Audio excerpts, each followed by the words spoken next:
I got my license of that year and went out the following week, made my first sale. And sure enough, it was like a $480 commission. Wasn't really that big of a deal to me because I had so many other things going. I didn't have a chance to pay attention to what it did for me. I still had the flooring business, which was struggling. I still had the houses. I was trying to do my own rehabs, paint, fix this, fix that, get tenants out. That I didn't understand the value of the 3 hours that I invested between making phone calls, driving to this guy's house, writing his application. I didn't realize, to me, it was just one more paycheck. It took me the better part of 6 months, Nate, before I understood the time value of what I was doing to earn that money. And it really took me some time and finally putting that ego aside a little bit, understanding this might be a better path for me than the other 80 hours a week that I'm spending not really accomplishing a whole lot. So I started unloading rental property as fast as I could. I started looking for a path out of the flooring business completely. And in 2013, I was 100% out of the flooring business. I was down to just a few rental properties. I wasn't buying anything anymore. And I 100% devoted my time to strictly the mortgage protection life insurance business and haven't looked back since.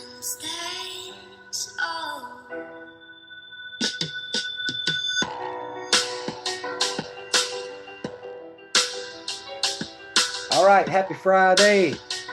Welcome to PTP, the team monthly kickoff call, kicking off October. I'm your host, Nate Maddox. We've got a very exciting guest today that I'm very happy about, a fellow regional manager that has volunteered his time to hop on with our team and hopefully share some insight that'll help you guys fast track and compress time zones. So we like to do these calls for you guys just for that reason, to shorten the learning curve, help give you the information that most of us acquired the hard way, I'll say. So I want to remind you, if you hear something on the call, or if you're watching, training videos, and you hear something that you're unfamiliar with or have questions about, then write all of that down. And whenever you get a chance, call your manager or set up a call and just go through those questions with them. We want you to understand, some of the terminology if you hear something you're not familiar with. So without further ado, we're going to kick the call off like we always do. We're going to start with leaderboards. We've got some new people making their debut to the leaderboard. So this is submitted business last month. Starting out with Amy Bingham. Congratulations, everybody. Amy has made her debut to the leaderboard, writing her first application. She's part of Christian Pounder's team, the Freedom Group. $731 of annual premium. Congratulations, Amy. And she is actually hired by Mike Stevens, who is next, $855. Good job, Mike. We've got Josh Harriet, also part of Christian's team, $3,000 last month. Mike O'Shea out in California, $5,898. Mr. Matt Miller, $6,900. Ramping up, Matt. I remember reading your name for the first time last call, so congratulations, man. Keep up the hard work. Myself, $14,132. We had Stephanie Owens, $17,421. George Ramel, barely beat her this month. George and Stephanie have been battling it out. $18,378 of premium last month, George. Miss Kim Crosby, $24,146. David Begley, $26,423. And Brad Schmidt, back from Africa, $28,033 of premium last month. And then there can only be one number one. And once again, it is Mr. Christian Pounder with $56,312. I know the month ended kind of on a weekend last month, so keep pushing. A lot of that stuff's already starting to come through. It's going to be issuing and put you guys in a very solid start to the month of October. So keep that momentum rolling. Let's make October. That's what we're going to be talking about today, actually.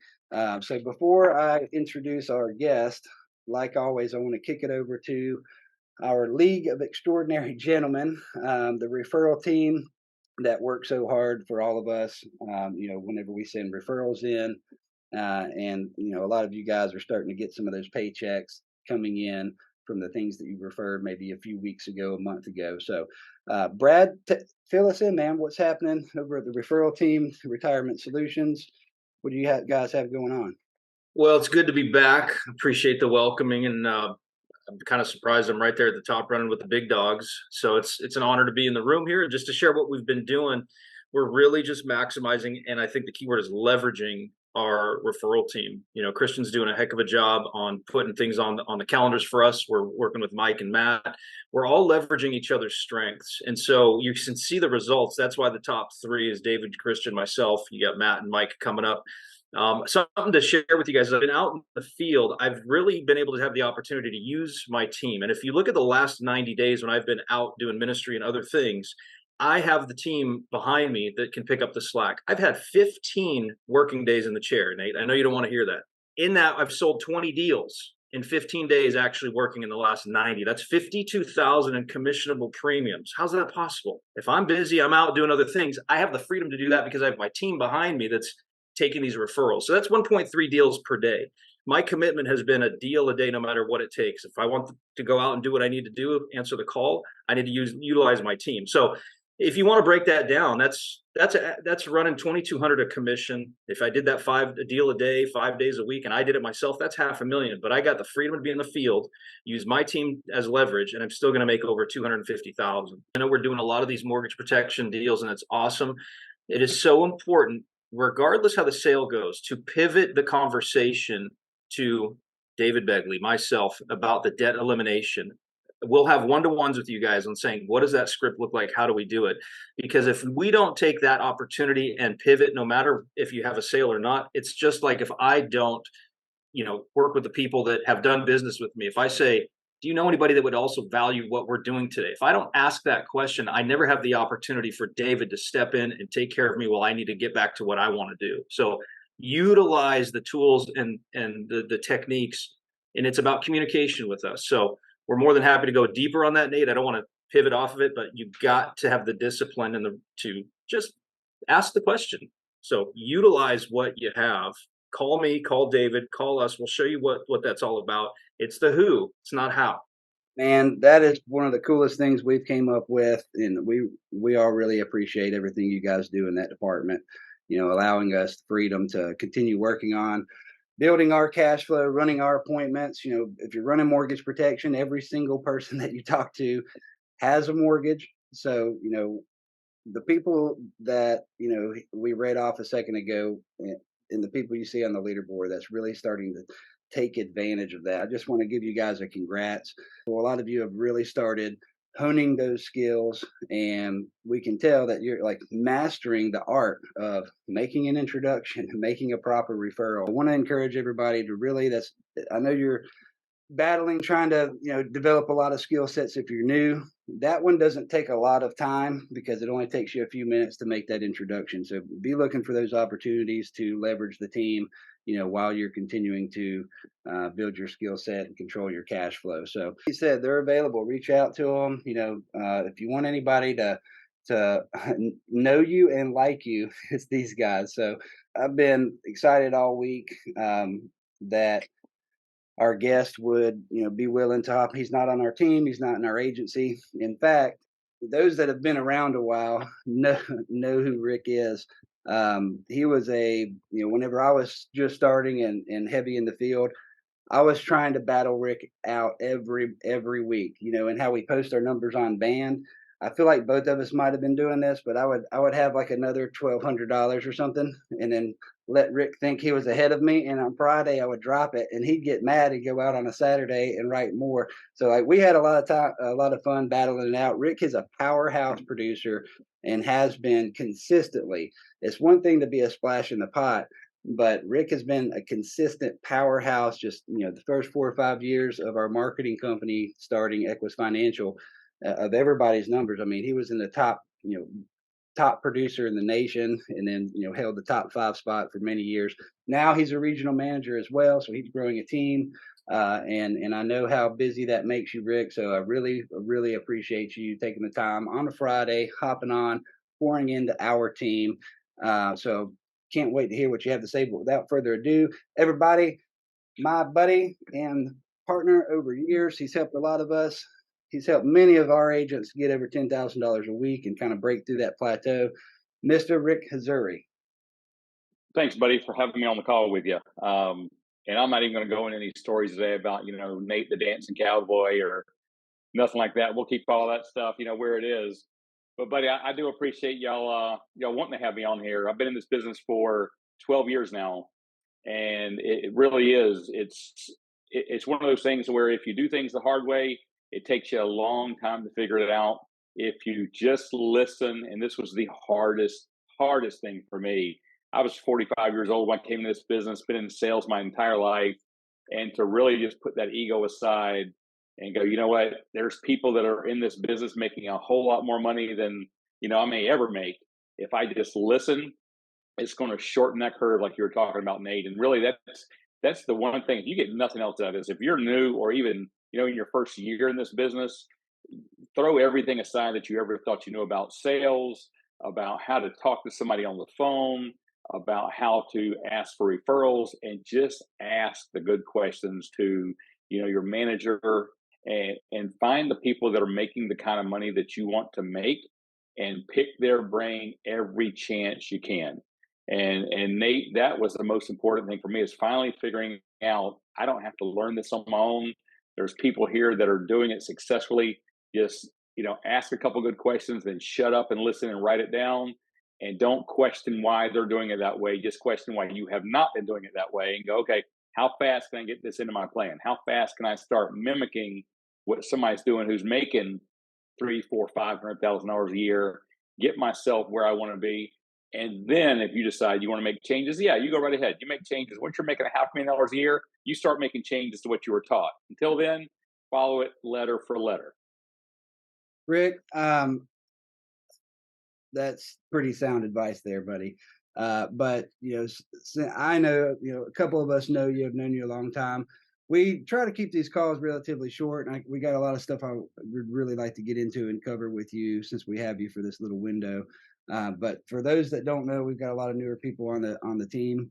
Will you give us like a quick kind of background story? Where'd you come from? You mentioned now you've been in the business 12 years. Go through that, and then we'll get into the meat of it. Yeah. Back 1991, I opened a flooring business, and that was a great. I could work as much, just like this business. Really, I could work as much or as little as I wanted. The more the doors were open, the more money I could make.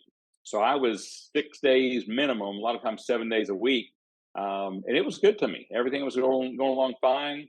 In 2000, I started buying houses, because if you're self-employed, one thing you have to remember is your retirement is the day you stop showing up is usually when your income stops. So in 2000, I started buying rental properties and started flipping houses along with the flooring business.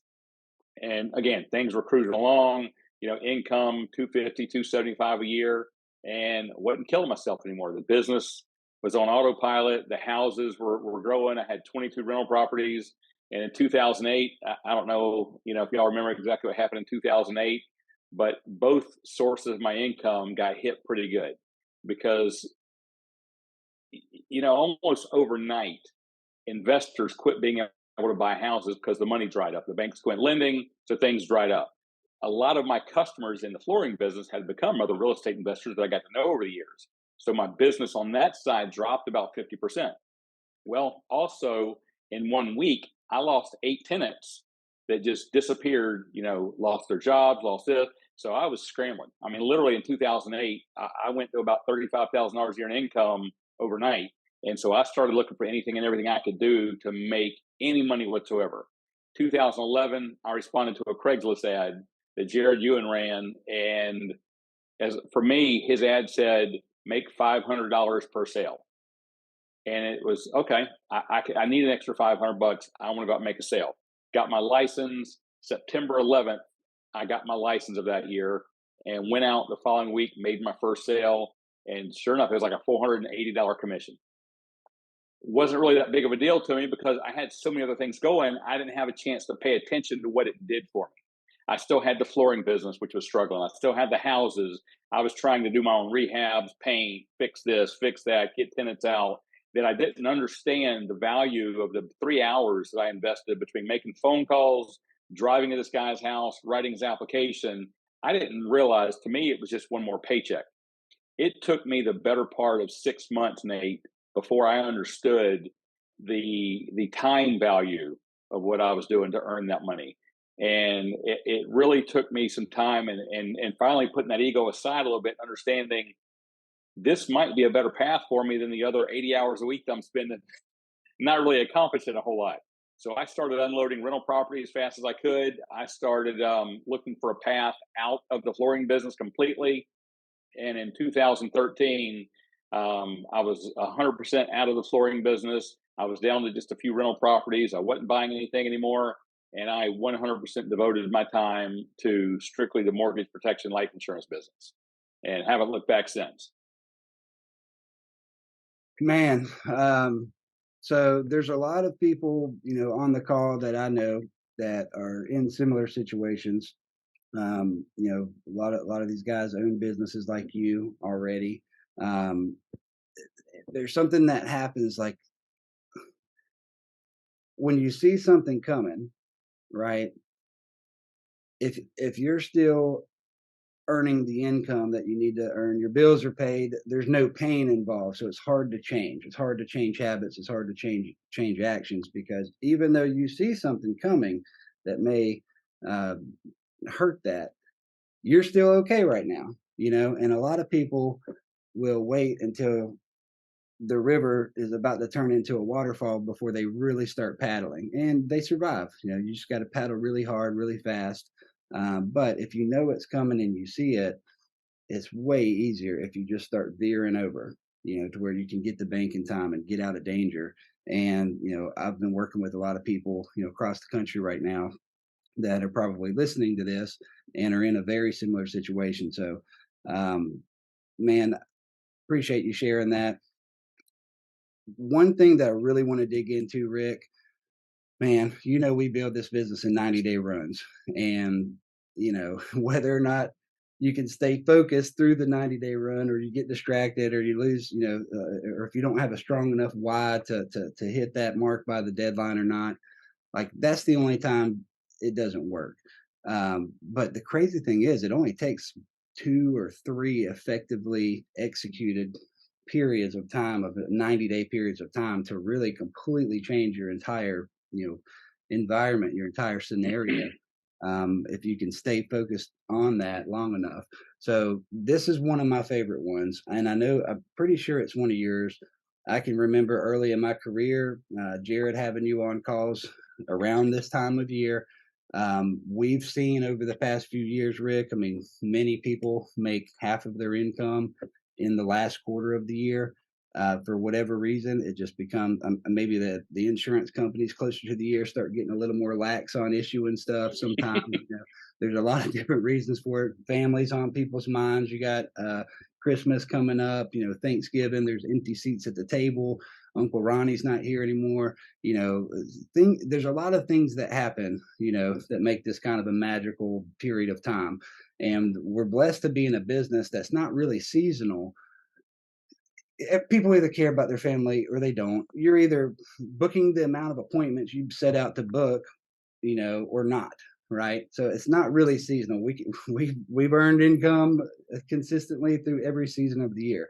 However, right after Christmas, if you're having to work around Christmas, and I've had to, due to procrastination and not having a good activity goal, right? It sucks. You don't want to do that. You don't want to be stressed at Christmas. Right now, the things that we're doing right now are literally defining our reality, what it's going to be like then. And hey, just to give you guys a heads up that haven't been in the business through the first few weeks of a new year, banks aren't really doing a whole lot. There's not a whole lot of mortgages getting closed. Like, people kind of put that off, and it picks back up, mid-February, March. So leads are kind of slower. So I'm telling you all this stuff because you can't win unless you first get in position to win. And that's kind of what this call is about. But Rick has always done an incredible job of really maximizing this last quarter. So I've given Rick, I didn't tell him what we're going to really talk about today, but I did tell him the good thing about Rick is I used to be kind of scared to give someone to him one-on-one, but hey, will you work with me out for a week or two? Because Rick's either going to completely run them off and they're going to quit, or they're going to be doing 10 grand a week. One of the two, and both have happened many times, So I've literally given Rick permission to don't sugarcoat it, take the gloves off. Tell us what we got to do, man. Tell us what we got to do to get in position to win through the rest of the year and to really maximize our cash flow based on the schedule and actions and choices and activity that we do. So tell us what we need to do, Rick. Will do, buddy. The one thing I'll say more than anything is we talk about it, being comfortable, getting comfortable, being uncomfortable, because you're going to have all the excuses in the world for why people can't meet with you, around Halloween, around Thanksgiving, when we get into December, because I got family coming in town, we're traveling, we're busy, we're this. You've got to get better at setting appointments. That's first. Nothing else happens. Nothing good happens till you can set an appointment.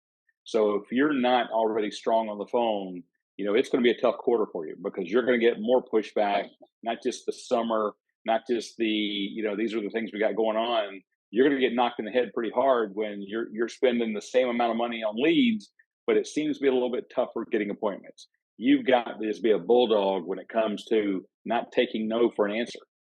You also got to, I don't know how many of y'all go out and do door knocking, how many are strictly virtual sales that are sitting there on the phone or on Zoom calls making sales.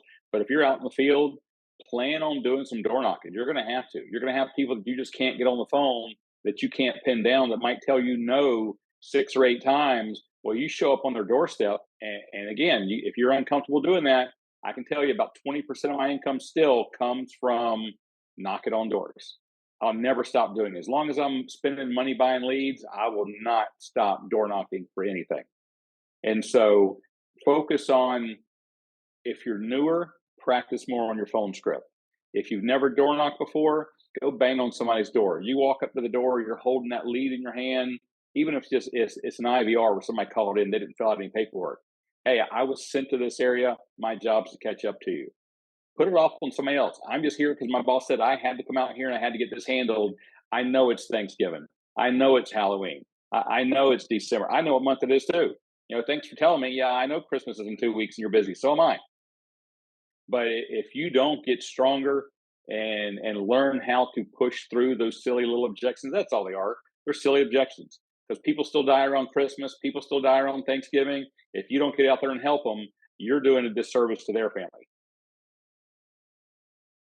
Man, Begley's texting me right now talking about it's crazy how nice he remembers people being, even the people that were rude on the phone, how nice they are whenever you go there and hand it to them. They see you're a real person. Man, they get so many ridiculous calls. So even whenever someone hangs up on me or I'm working leads in my area, I don't care. I'm going to close that lead out, whether you sign off saying I waive my, waive my rights to coverage on this, or you sign off on a policy. And it's funny you said that, Rick, because literally last week I did a door knock on a lady. I just could not get on a phone. Turns out she's a nurse. I knock on the door. She's there. It's like 7:15. I tell her, hey, I don't have time to see you right now. I got to run, drop something off. I came back. It was around 8 o'clock at night. Whenever I dropped back by, wrote a policy that paid me about $2,800, and found out she was a nurse at a different hospital for 35 years, and she's got 380 grand in her 401k. Right. So that's been, and that's been some from knocking on a door. Yeah. So altogether, that'll pay like close to $20,000 or so. I mean, it's crazy. And that's a one-off thing that only happens every now and then, and only happens if you're always doing the things that you're doing. Nothing works all the time. It only works a little bit, but everything works a little bit, right? So you have to be kind of doing everything. I love door knocking too. I mean, it's not the most effective way to manage your time, but it is the most effective way to get results. The only reason I'm calling these people is to figure out when they're home and have time to see me. If they wrote that on the lead, I would never call them. I would just get in my car, drive to each person's house one at a time, and write them all up.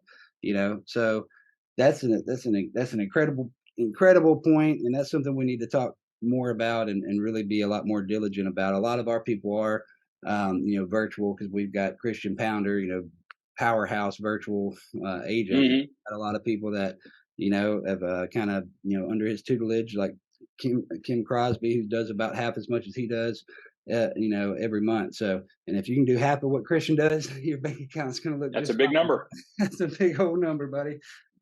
Is there anything that you can give us as far as things that we have control over as a producer?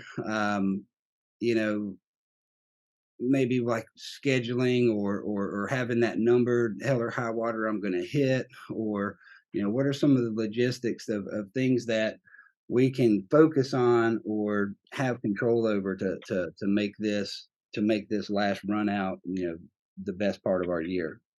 Well, one thing is Nate, make sure everybody is tracking their numbers. Track every single phone call that you make, how many phone calls it takes to turn into an appointment, how many appointments to turn into a sale, and the money will take care of itself. The money is going to come based on the appointments, not just on the sales. If you show up a certain number of times, you're going to make a certain amount of money. But this time of year, especially, like you're talking about, you need to take certain parts of the month, certain parts of this last quarter off your calendar. Do not, if you're saying, okay, this last quarter, whether you need to make 10,000 or 100,000 this last quarter, take off everything after the 15th of December. Take off that week right around Thanksgiving, from Tuesday to Monday, because you're going to have a tough time. So don't factor that into your number of days that you have to work. Yes, you can still work. I'm not telling you to not to work. I'm not telling you to take time off because nobody's going to buy life insurance. They still will, but don't put those days on your calendar for available days for you to hit your numbers. You're going to lose a couple days around Halloween. You're going to lose some days just because somebody's going to stand you up. You're going to have appointments scheduled, whatever's going to happen. They forgot they were going somewhere. They forgot they had people coming over. It's going to happen. So lay out your calendar. Here's the days I can work. Here's how much money I have to make. Here's how many phone calls I have to make to fill up those days, and compress it. Take out a few weeks, put more pressure on yourself. You don't want to be working the 23rd of December or the 26th of December. So hit your numbers before. Take a little pressure off. Assume those are days that you may not have success, and you still may. You still can have a lot of success around Christmas, around Thanksgiving. I have, but I don't want it to be something I'm going to live off of. I want that to be extra money. I want that to put me over my numbers rather than trying to hope that I might hit my numbers. So do not slack off this time of year. You're going to get the pushback, and as long as you're accountable to yourself and you don't use the excuse with yourself that, oh well, it's Thanksgiving. Oh well, it's Christmas. Well, you still got bills to pay in January. And I can tell you, January is worse than December because nobody has money. Nobody wants to think about setting that appointment with you. So if you don't have your numbers hit by December, January, you might be out there looking for a job. And so, Nate, no, we don't want to scare anybody out of this business, but you want to hear the reality of it is you've still got to earn your income. Nobody can tell you what that number is with you. And if you sit back thinking it'll get better next week, oh, Christmas is here. Well, January is not the time to recover in this business. January is hopefully when you can say, hey, I can get by with this much because I know it's going to be slow. The leads are going to be slow. People are still recovering from, trying to figure out how they're going to make that credit card payment from Christmas. So you better hit those numbers early, hit them hard, and double your numbers if you can. Take January off and really go after it so you don't have the pressure. Pay cash for Christmas. Pay cash for everything that you're doing for the next 2 months. But give yourself that chance to have success and still be in the insurance business come February. Absolutely. And that's the truth, right? You might not like hearing that, and you might not like me for telling you that, but if I don't tell you the truth and help you get in position to win, then you're going to lose respect for all of us, right? So, I mean, you don't have to like me. I'm going to tell you we're going to tell you how it is. And I gave Rick full permission to either run you off or help make sure that you know what you have to do, because everything has a price. Everything has a price. And what I'm hearing Rick say is, if you know what you want, if you back up and look at, well, this is the reality that I want to live in. This is what I want my Christmas to look like. I want to be able to hang out with the family, and really be present, and not be worried about money or worried about paying off the credit cards, that we've racked up through that time buying presents for everybody and doing all of the unexpected things that come up. I've experienced that both ways. And the reason why I'm harping on it right now is because what we do right now over the next 4 or 5 weeks is going to define all of these things, right? So right now is the time. I really encourage you to do exactly what Rick said. All right, if I know exactly precisely what I want, this is the position I want to be in when the ball drops and I start this next year, right? You don't want to wait until that time to say, well, I'm going to kind of put this off and learn as much as I can. Then I'm going to really get after it next year and really get this business going and transition. It doesn't work that way. That is a delayed thing, right? That's like saying, man, when harvest time comes, I'm going to be making tomato sandwiches like crazy, but I'm going to wait to plant the seed until then. Like, it's a delayed gratification on things. So you have to put yourself in position to win. And what I'm hearing Rick saying is, he's assuming that you know what that is, right? The situation you want to be like, what it looks like income wise, maybe contract wise, or if you're working towards getting your next management promotion, whatever that it means for you. He's assuming that you know what that is, right? What he's saying is, if you want to achieve that, you've got to put an action plan in order now. And that these things are coming. So it can't be an excuse that Halloween came or Thanksgiving came or Christmas came, because we know they're coming, right? So like, if I'm trying to hit my next promotion goal for this next 2 months, I'm going to act like the last week is not even a real thing, and try to hit everything that I can the first 2 weeks. That way I mitigate risk of things outside of my control that could happen, that make me barely miss my target. And I love that you said that, Rick. I was hoping you would bring something like that up. I'm going to show you guys something that I've been working on for weeks, specifically for this. And I'm going to be real fast, okay? I would encourage everyone this afternoon to go ahead and go to this. This is on our resources page, ptpgroups.info. One of the first things right here by the promotion guideline, right here, the growth tracker booklet, okay? This is, if you go through this booklet, this is literally the same exact blueprint that we built this entire team with, that we've used to hit promotions, win trips, hit regional manager, get a certain amount in savings, whatever it is. Okay. You touched on a lot of this already. You have to be accountable to yourself, but the specific deadline, if right now it's October 6th and you do a 90-day run, it's January 6th, right? What do you want it to look like exactly? Why do you want it? If you go through this, and I encourage you to spend some time, quiet time by yourself, really be honest with yourself and really dig this down. But this is the part that I'm afraid people don't understand. So when Rick was saying, hey, if this time is blocked out, well, then you have to book more appointments during the first few weeks, right? If everything's great the whole time and there's no obstacles, then if your number's 15 appointments a week booked no matter what, well, then it'll play out and the numbers will be the numbers. But if you don't factor in that there's going to be a weekend at the end of October, or a week, 3 or 4 days for Thanksgiving, whatever it is, then you're not going to hit your goal. So this is finding your formula to design the action plan right here, right? So we don't know your numbers. So, and if you've been tracking your numbers, your numbers, right? Rick can go through this and he knows his placement rate. He knows the average application annual premium per application on our team. It's $1,186. Okay. But I went through and looked at most of your individual average premium per application. Like Stephanie's was $1,200. Her placement rate was exactly 70.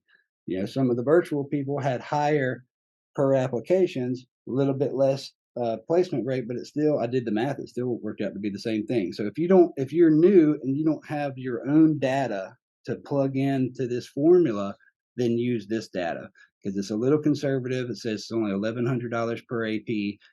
Go through this, it will equal your bank deposits, but you're trying to solve for how many appointments you need to book a week, to get X amount of applications. And if you're really good and you really track your numbers, then you'll know down to the dials on your phone, how many dials you have to make to talk to X amount of people to book that amount of appointments.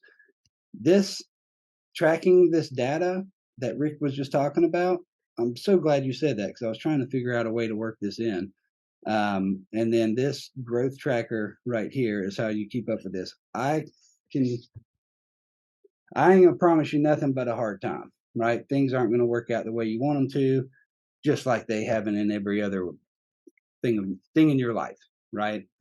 But if you fill one of these pages out for 90 days, the next 90 days, and you do all 7 of these, right? You really get in and are specific about this. Even if it's Sunday and you're not working, put zeros on here, but track your data and get in the habit of doing that. If you do that for 90 days, your reality at the end of that is going to be much, much, much different than it is now. Depending on how big your goal was, and it's okay to set big goals that, I like to set massive goals to where even if I fall a little short, Rick, I'm still in good shape, right? Because at the deadline, it's not necessarily, to me, it's not necessarily about whether I hit the number by the deadline or not. To me, it's about at deadline, can I look myself in the mirror? To me, it's about at deadline, can I look myself in the mirror and know that I actually did what I said I was going to do? That if I said I was going to book 15 appointments a week, that I did book 15 appointments a week, or did I cheat, right? That is where self-confidence, right, is gained or lost. That's where self-credibility, which is the biggest, these are all the things that it takes to be successful doing this or anything. You got to be confident in your ability. You've got to trust yourself, because, and that goes that's why the wheel of life is on there. That is a slippery slope, because if I say, hey, I'm going to go to the gym 3 days this week, and something happens, the days, and I can't do it today or whatever, and I'm okay with that. Well, then when I sit down and fill this out and I say, I'm going to write 5 applications every week, then that little voice in my head says, no, you won't, because you didn't go to the gym. See, so it's more about following through and you feeling confident in yourself and trusting yourself and not losing credibility with yourself. And so that's where it's gained or lost, is right there at that deadline. I got one thing I'll add to that. And this was something that worked for me. It may not work for everybody. Everybody likes to set goals. I had to start treating my goals like my minimums. And when I wanted 15 appointments a week, I couldn't look at it as my goal was 15 appointments a week. I had to look at it as my minimum was 15 appointments a week. Because again, just how my brain worked. If I had to write 5 grand or 10 grand or whatever, when I left the house, that was not my goal, was not to do that. That was my minimum before I come back home, was to do that. Everything beyond that, we'll call it a goal. And I will share this with you real quick, and then I'm going to open it up for questions. If anybody has anything they want to ask Rick in closing, real quick. But the first time I went through this process, and I wrote it on my whiteboard, this is when Christian Pounder was my admin, making $10 an hour, and my office was a 2-bedroom apartment that I just bought after the fire. Okay. I have a lot of limitations on where I, grew up in Pelahatchie, Mississippi. Nobody I know really is that successful. That's, like in the business world or anything. So I've had a lot of limitations on myself, and I've had to break through those many different times. Okay.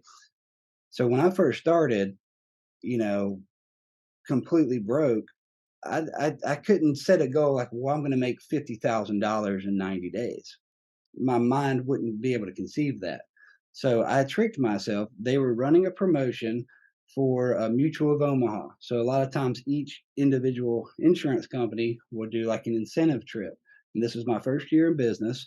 And I set a goal, and I went through those 7 steps. I put it on my whiteboard, and I said, I've got to write $85,000 of only Mutual of Omaha business. If I do that, by the end of the year, I'm going to get to go on this incredible expense paid trip to what was it, Laguna Beach, California, and it was an incredible experience. I had to do it by the end of the year. So what I said is, I'm going to do it in 90 days. That was the goal that I set. I'm going to try to do it 90 days, and then I'll go back to doing something else. And I tracked every single thing every day. Here's where I am now. Here, I have to write 85 applications. This is how many I've written so far. This is my weekly goal of how many I want to write. And this is where I'm at now. And every day I would update it. I would erase it and I'd put a 0 if I didn't do anything that day. And I'd update the numbers every day. And that's all I focused on. And I didn't hit it in 90 days, but I did hit it in 110 days of setting that goal. It wasn't about that necessarily. It was about, if I can have stickability to a project and accomplish this, well, then I can also have 15 writing agents and accomplish that, or whatever else I set my mind to do if I follow this process. And we went on that trip. What's crazy, it was the first year of our marketing partner company launching. And there's agents from every different agency and IMO and different people. Mutual of Omaha is a huge company. It was only me and Rick HAZOURI from Equus, and that's where I met Rick. And we had a good time on that trip, didn't we, Rick? And we were, it was an insane time. But those were, hitting those type of trips. That's where these type of relationships are born. But I put a lot of work in that, working on that. I don't know how to do this stuff. I'm not a graphic designer. I spent a lot of time building that tool for you guys of what I wish I would have had. So I really encourage you guys to, spend some time digging in that. If you need any help with anything or want to talk through something, feel free to reach out to any of us. We'll be happy to have you. Rick, man, I can't express how much I appreciate you, taking the time out, jumping on our team. Anything that we do, guys, so you understand, Rick, if we can go out and write $5 million in the next 2 weeks, and Rick would make 0 on that, financially. He has no financial interest in us. The rising tide raises all ships. So a couple of you guys have text me, questions. Want to open it up real quick. If you have any questions, even if you're brand new, Rick helped me when I was new. He helped, a lot of these guys, George, Christian, man, I mean, he helped a lot of us whenever we were brand new. So anybody that has any questions at all for Rick, I want to open it up right now. Just unmute yourselves and fire away. Hey, I have a question. I love everything you said. Number one, Rick HAZOURI was one of those people that when I met and I realized who he was in person at one of our national conventions, I was like, oh, you're Rick HAZOURI.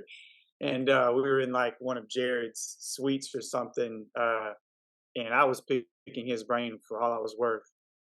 Because I remember one December, Rick paid for like 40 grand, and he's probably done it more than once. But real quick, Rick, you're on the phone with people. It's November, December. They're busy. They say, hey, yeah, just call me after the first of the year. You just say, all right, perfect. I'm going to put it on my calendar. I'll call you after the first. How do you navigate that? Well, first of all, they're never going to answer your phone after the first. No, they're not. So that you might as well do that dreaded throw that $50 or $40 or $60, however much you paid for that lead, it just went in the trash. So if you think January 1st is going to be this giant, hey, I've got 18 people waiting on me to call them back, and I'm going to have so many appointments that first week of January, 2 of them are going to answer the phone. One of them just got diagnosed with cancer, and the other one's leaving town. So you still have to say, look, I wish I could. They do have me out in the area this week. Unfortunately, I can't put it off to January. Believe me, I don't want to be out in your house November 10th, December 10th, December 20th, whatever the date may be. I don't want to be at your house either. I've got so many things. My wife's on my back about doing this and this with the kids. And one of the kids has a play, and just throw it back at them. Because it is not your problem. It's their problem. If they had this business taken care of, they wouldn't have filled out a request. They wouldn't have called in for somebody to help with mortgage protection. Your job is to go help them and get them out of their own way. And if you put up with such a simple, hey, we got family coming in town, not a big deal. I don't eat much. What time's best for you? 4 o'clock or 7:15? Well, you don't understand. We got to pack. We're going out of town Tuesday. I know, but today's Thursday. That's 5 days from now. I got to get you either tomorrow or Saturday. This is what we have to do. What time's better for you? 4 o'clock or 7:15? And you throw it back at them. And they're going to understand exactly how important it is because you're making it important. You're making it something that can't wait until January. And as long as you have the right attitude, most of the time, I'm not going to tell you it's going to work 100% of the time. You're going to get people that are going to hang up on you. You're going to get people that are going to go, I told you, dummy, I'm going out of town for the next 2 months. Oh, okay, well, that's different. I'm not going to follow you to North Dakota and try to write an application on you. But that's one of the few that you're going to get that way. If you blow off their first and their second objections, if you get to a third one, it might be legit. The fourth one probably is. But if you let that first one stop you because, hey, we're so busy, honey, I appreciate you calling, but you don't know how many things we got going on. I'm like, yeah, you don't know how many things I got going on. And my wife wants to eat again next week. And, there's Christmas presents for the grandbabies I have to buy. We got to get this stuff done.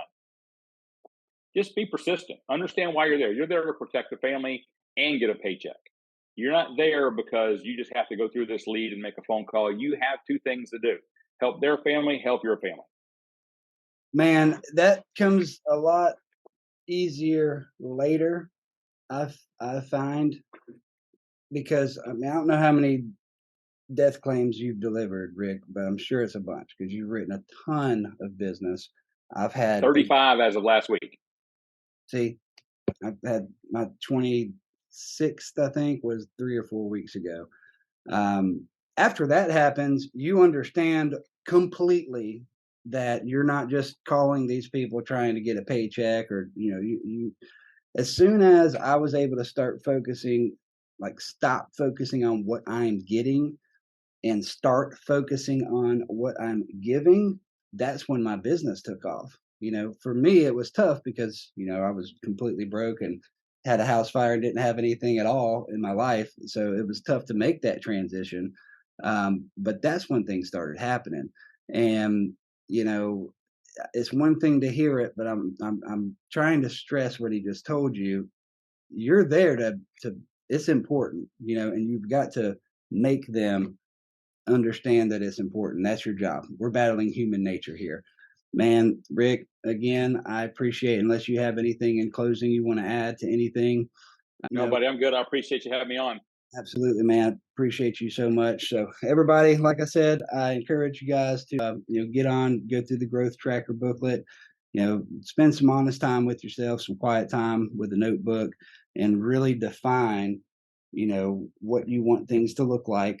And then start now with the action of carving that out, making that a reality. Incredible month, everybody. Last month, we hit 200 grand as a team. We only get credit for, I think, about 120 of that because a lot of the stuff's big number stuff that Brad and his team do that you guys refer him. So whether it shows up on a leaderboard or not, it shows up in y'all's checking accounts, and that's what I care about, right? You guys are freaking rocking it this week, so keep it up. Keep that momentum heavy. Thank y'all for hanging out. We'll see you on the leaderboard.